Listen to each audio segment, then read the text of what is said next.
Hey everybody, it's Master Gallengeist here, bringing you my review for the latest episode of Doctor Who, Rosa.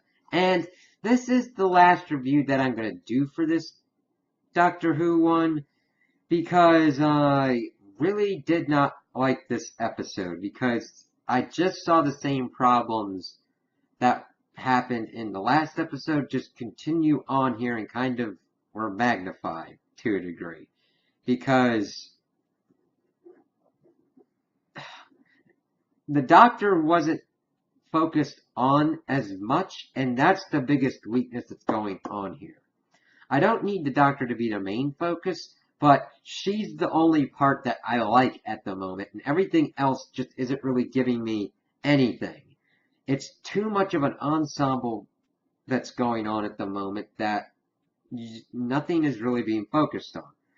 Case in point in this, we have this episode that we dive into Rosa Parks, that the TARDIS gets sucked onto 1955 Montgomery, Alabama, and we'd seen before 1943 to kind of set up what was going on between Rosa and the bus driver, but anybody with an inkling of history would have already known that, so that seemed kind of superfluous.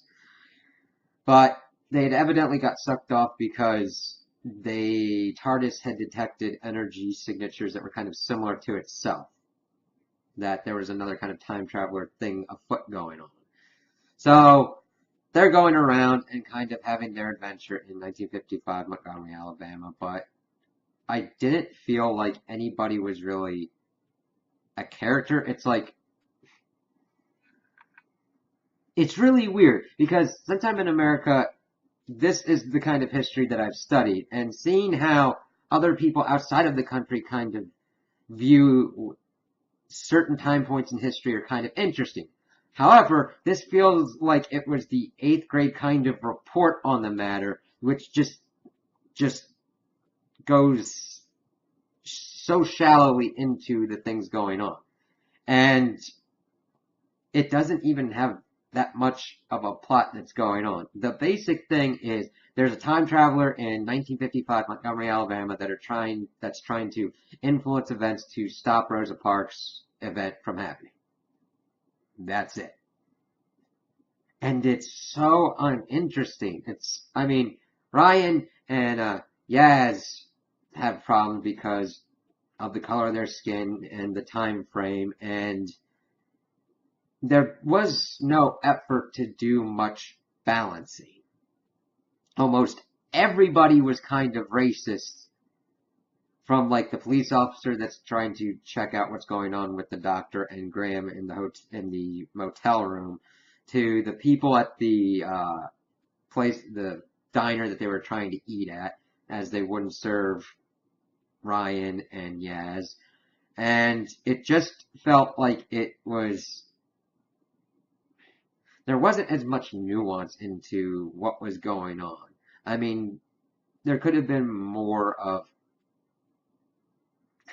kind of a show don't tell kind of thing, like Ryan getting slapped for trying to return a glove by a dude and Rosa having to defuse the situation, and it felt off and just so uninteresting. I'm like, okay, you could have done a lot here, but it's like, alright. And getting their commentary on the matter was okay, but it felt like perfunctory, like, oh, this is something we have to say, like in so many years, they'll have a black president and everything like that. And then Ryan talking about, yeah, this stuff's still going on.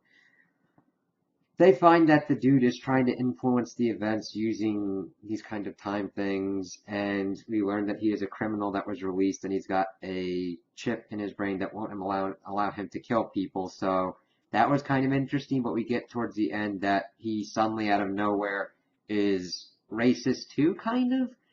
Like, you're kind not above your station kind of thing, and it just popped up out of nowhere for the villain, and I'm like, okay. And it was just such like a bland villain. I'm like, you're just trying to stop this event from happening? You've got no bigger motivations. He was okay. Like, he was not explored or developed really that much at all. I was like, boilerplate villain, mustache twirling villain. I am evil, yeah. Like, he went to prison for killing 2,000 people. He got a little bit of a smile and stuff at that, but that's about the extent. We also got some other civil rights figures in there, like Martin Luther King Jr., and it was just like, oh, we need to put these people in because we need to put these people in. And it was just so strange and odd. Especially when they were trying to combat the dude's changing of the plans. Like, oh, okay, the bus driver who would have made a big stink about it has now gone off to fish. Their solution to that problem was to send Ryan and Graham to essentially bug him and tell him that there was going to be a protest of black people on the buses. It just really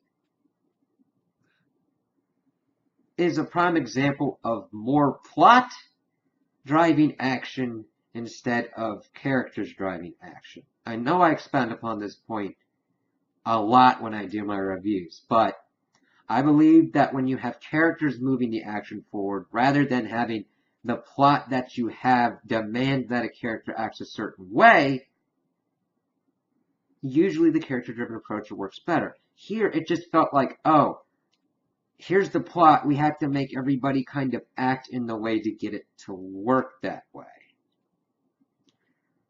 Oh, and Ryan frickin' blasted the dude into, like, either the far past or the far future, and we found out that Rosa Parks had, like, an asteroid named after her. And that Rosa Parks changed the universe, and I get what they were trying to say, but the execution of it was just boring and just overall kind of simplistic and just clunky. I think that they just got too many characters all at once that you can't really get the good reactions and the good characters and development out of them.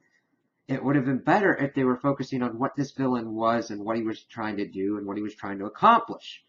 But then they're trying to focus on providing a history lesson at the same time, while also trying to give what little room is left to try and give any kind of character bones to the three people traveling with the Doctor, while also trying to keep the Doctor involved at that point too.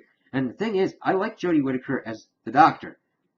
They just have too much going on to allow her to shine effectively. She had some good stuff going on, being her Doctor self and kind of trying to intimidate the dude to stop doing what he's doing and messing around with the time and trying to screw with events. That was kind of cool. And trying to kind of see her use her kind of tactile sense that way. But it's just few and far between. And then see what they had to try and do to fix everything going on.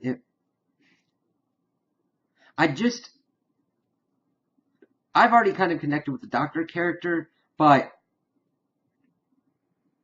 they don't effectively utilize her, and like most of the action is trying to focus on everything else going on at once. So it's completely scattered and trying to do a message at the same point that's just like, what? You usually want to try and effectively meld the message with what's going on in the episode, and this just felt like, what? Okay. This is a really, really, really simplified version of the civil rights movement and everything like that. It's just like, okay, I could kind of see what they were trying to do, but this episode just didn't execute on that very well at all, in my opinion. So those are my opinions on the episode. Tell me what you guys think in the comments below. If you liked it, if you didn't like it, if you agree with me, if you disagree with me. Also like and subscribe, and I hope you have a good day.